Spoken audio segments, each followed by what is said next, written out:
My name is David. I'm 58 years old, and I didn't come here looking for love. I came here to start over. Back home, everything started to feel the same. Same routine, same people. Same version of my life on repeat. Wake up, go through the motions, sleep, and do it all over again. It wasn't a bad life, but it didn't feel like mine anymore. And at some point, I realized that if I didn't leave, nothing was ever going to change.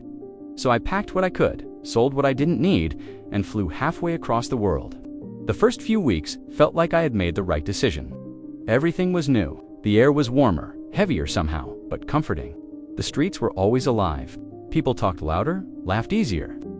I remember walking through a market one morning, just watching people move, and I stood there thinking, maybe this is what I needed.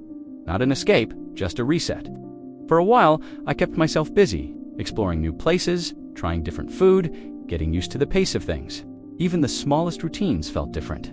Buying coffee from the same stall every morning, sitting outside instead of inside, watching the day unfold. But eventually, the newness fades, and when it does, the quiet finds you. It's in the moments you don't expect. Sitting alone at a table meant for two, walking back to your place at night with no one to talk to. Looking at your phone and realizing there's no one waiting on the other side of it, you can still feel completely alone. I told myself that was part of the process, that this trip was about me, a reset, just starting over. And for a while, I was okay with that. Until one night, I wasn't. It was late, quiet. I remember just sitting there, scrolling through my phone without really paying attention to anything. That's when I saw the message. "Hi, I hope you don't mind me saying hello." I almost ignored it. I usually do. But something about that moment, the silence, the timing, made me pause. So I replied. Her name was Angela. She said she was 26, from Davao. At first, it was nothing special, just small talk. Where are you from? What brought you here? How was your day? The kind of conversation you don't think twice about. But the next day, she messaged again. And the day after that, it became consistent, not overwhelming, just enough. She would check in on me in the morning, ask if I had eaten. At night, she'd ask how my day went. There was something about the way she talked. It felt easy, natural, no pressure to impress, just conversation. And over time, I started to look forward to it. It became part of my routine. Wake up, check my phone. She would send photos sometimes, cooking in a small kitchen, smiling at the camera like she wasn't trying too hard. That's what made it feel real. She started telling me about her life, how things weren't easy, how she was helping her family. She didn't complain, she just shared.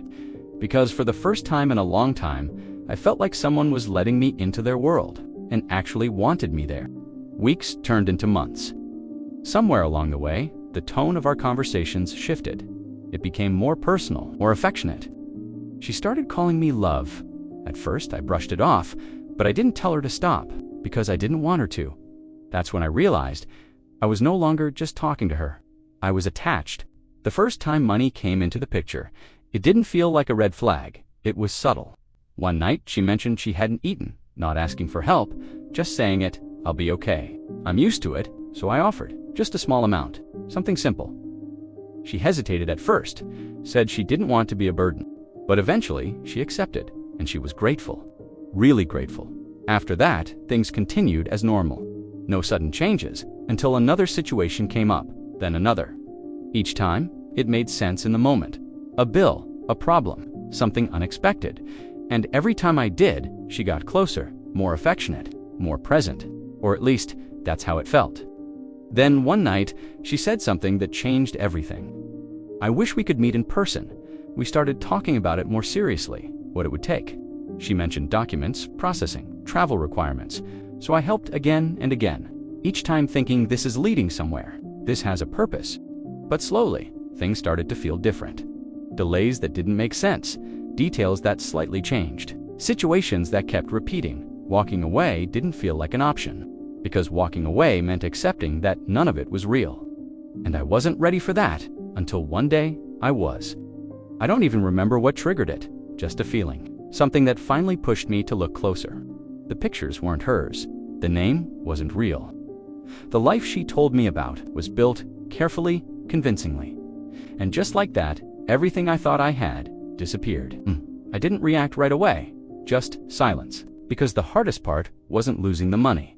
It was realizing I wasn't part of someone's life. I was part of a system A script, a process designed to make me feel exactly what I felt. It doesn't start with lies, it starts with connection. I didn't lost it because I was careless. I lost it because I believed in something that felt real. So if you ever find yourself in something like this, take a step back, look at it clearly, because sometimes the person you think you're building a future with is building a story around you.